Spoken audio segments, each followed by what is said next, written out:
Hey everybody, Zack here at etrailer.com. Today we're going to be taking a look at a rooftop cargo bag from CargoSmart. This is going to be a 10 cubic foot bag, so it's going to allow you to get some extra stuff on top of your roof so you can free up some space in the car or the trunk for some other items. Now, the most important thing about carrying stuff outside of your vehicle, in my mind, is keeping it protected. And this is going to be a vinyl material that's water resistant. So it's going to do a really good job of keeping water and dirt out of your stuff. You know, a lot of people will just put their gear in a cargo basket on top of their car, and that works out great with carrying a lot of different stuff, but it's loose, it's exposed to the elements. This is going to conceal everything, and it's going to keep it dry, and it's going to keep all that dirt off of your stuff. Now, the way it does that is with this vinyl material. So this vinyl material is actually pretty thick. I was a little surprised with that, and that paired with the welded seams and this cover that's held in place with hook and loops over that zipper, that's what's going to make this water resistant. Now, it's not fully waterproof. You can't submerge this bag, and when you get it all secured up, it's going to do a good job of going through those rainstorms. So I have some bags and some camping gear in here, and that's the last thing you want is to get to your campsite and you have wet sleeping bags. So you can feel confident that putting your stuff up there, it's going to be dry whenever you get to your campsite. If you're looking to get that extra space, there's a lot of different options, but when you're looking at just the rooftop, you have cargo baskets, bags, and boxes, and I think they all serve their purpose. Boxes are definitely the high end. They provide the most protection, the most security, but they're really expensive, and you are kind of restricted to the hard lines of that. So as you can see here, I don't have an even load in here. If I had a box that was kind of a more shallow one, I can't get a lot of different items in there and make the bag or the box fit to my needs. I get what I get. Now, on the other side of that with bags, I can do that. I can fit a lot of different weird shaped stuff in there, but I don't get the capacity because it's not sitting on my roof rack, it's sitting on a bare roof. You can put these in a basket, but I don't get the security that the boxes have. So somebody can very easily get into this bag if I stop at a rest stop. They can unzip it, they can cut the bag open. That's just one of the downsides to the bags. The baskets are just a more exposed option. I think that this is going to be a really nice way to get some extra stuff up on there and not have to spend a ton of money. Now, the way that this one is secured down is different than some of the other bags. This one is only held in place with these straps that go around either crossbars or raised side rails that are on some vehicles. You can do a mix of the two. Where some cargo bags have the ability to just go down into a naked roof doors, they come with little clips. Rightline Gear has a really good option for that. So if you don't have a crossbar system on your roof, this bag is going to be really difficult to get that mounted on here because you have to have something to strap it to. Now, in my eyes, the industry standard has been Rightline Gear. They make really high quality bags. They're really thick. They have a good strap system, and they've been tested out. We know that those are going to hold up well for a long time. Now, I wasn't expecting much out of this bag. I was surprised with the material of it. It's not as thin as I was expecting. It kind of reminds me of the cargo carrier bags that you would see on the back of a vehicle, and those get a lot of miles on them. They hold up well. So this was actually a surprise. The construction of this, the quality is a lot better than I thought. I think what this one is lacking, though, is I need a roof rack system to tie this down. So you don't need an expensive set like we have on this car here today, but you do need something. So if your car doesn't come with one factory, you need to look into a roof rack system, or you need to consider a different option. Another thing to consider is picking up a protective pad. We have one in place right now. This one's from Rightline Gear. This is sold separately, but this is just a nice pad that you put down. It protects the finish of your vehicle, keeps your stuff from sliding around, and it just also adds a little bit more cushion to your item. So this is definitely a nice addition if you've got any rooftop bag on your roof. Now, to get into this, I already have my straps removed back here, but we'll get that hook and loop undone. And you can see zippers are pretty easy to use. They got good size to them.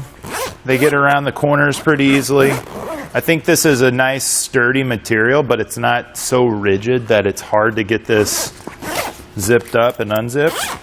The one thing that's kind of odd for me is that they only have this go about halfway around. So some of the other bags will go 3/4, so you can just put the flap over and it's a little bit easier to get stuff in. So I think that there might be some benefit where you're not chasing the top of this with it only going so far. It maybe gives it a little bit more structure, but it's just maybe takes a little bit to get used to for me, because I've done the other bag style a little bit more than this one, but it's not that big of a hassle. But you can see even with 10 cubic feet, that doesn't seem like a lot when you see some of the larger bags that are out there.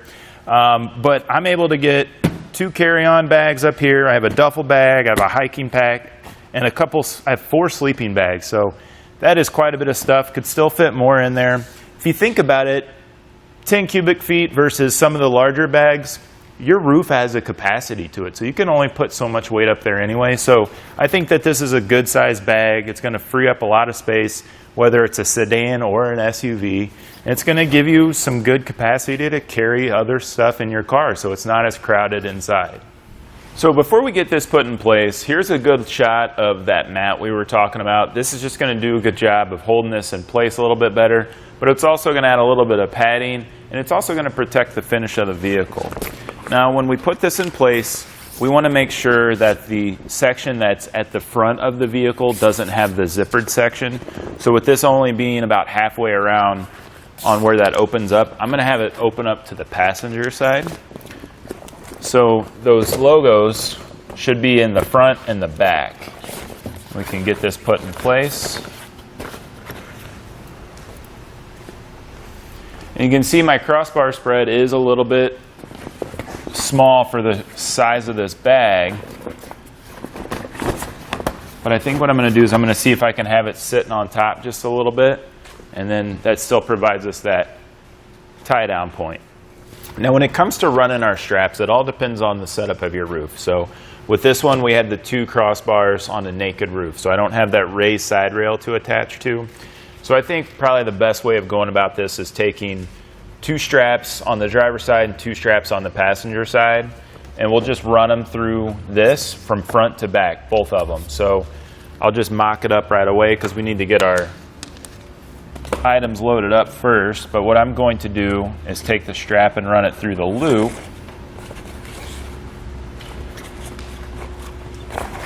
And then I'm going to take it underneath the crossbar. And then I'm going to come underneath the buckle and feed it through the top slot. Now, after a while, these straps may become frayed, so you may have to clean those up a little bit.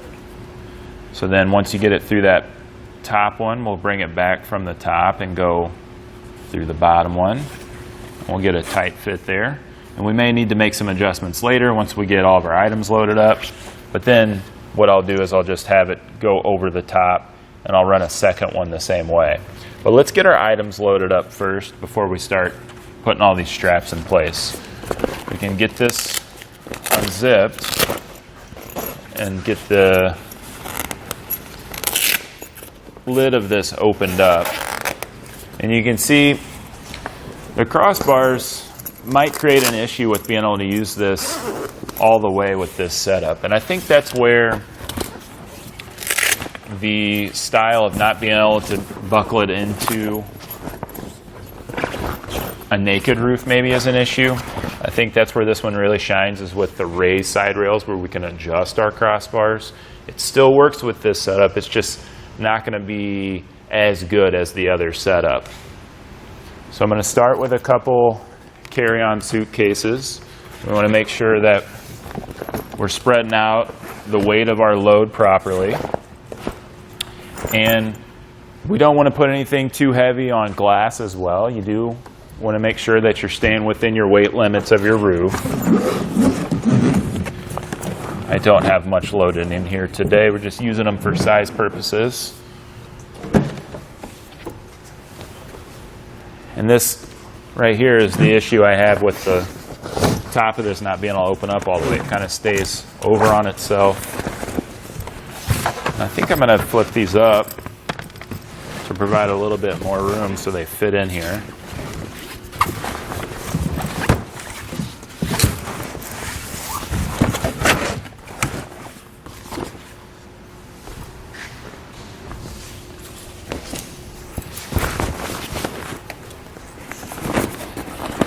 hiking pack in there. So now I have all my family stuff in here. I have 4 sleeping bags, 2 carry-on bags, a duffel bag, and a hiking pack. We could still probably get a little bit more in there, but we've got plenty of stuff in there. Frees up a lot of room in the back seat and the trunk for some of those larger, heavier items. So I can get this zipped up.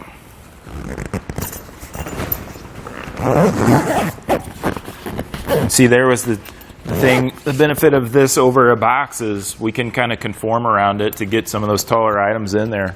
And I always think it's a good idea to keep both of our zippers together in the back, just because that's probably its weakest point of letting water in, and that will give us a little bit more protection if it's back here versus the side, just less chance of water going through there. So we'll get our flap down on our hook and loop, and then that's when we can run our strap to the back side. Get this loosened up, got it pretty tight up front. We're just going to do the same step that we did up front to this one back here. And like I said, I'm going to use all 4 straps. I could see where somebody would want to just do 2, but I think it's better to have some redundancy and just get this strapped down properly. You don't want to be pulling over and trying to get your stuff that flew off the roof because you decided you only wanted to use 2 straps. So I think you should definitely use 4. And that's kind of the problem that I keep running into is with this one as well. It's the ends are a little frayed, so I'd probably clean that up, maybe singe them so they're a little bit more stiff to get through there. So we'll just get that brought back through. So then once you get that ran through all the way, I'm going to make sure I have it tightened down evenly from front to back. And then we can get this cleaned up. Now I'm going to run 1 more strap through here from front to back, and I'll do 2 more over there. As you can see, when we get that strap down properly, we're moving the sleeping bag around a little bit, but I'm rocking the car. That holds it in place pretty good. I think that overall, this is a really nice way to get some extra cargo on top of your car. I was able to fit a lot of my family stuff up here, so it frees up a lot of room inside the car, so it's just a little bit more comfortable on our trip. I think that this is still going to do a good job when it comes to protecting our stuff. It's not better than a box, but as long as you have everything tied down and the flaps and everything zippered up okay, it's going to do a good job of keeping the water out. But that's going to do it for our look at the rooftop cargo bag from CargoSmart.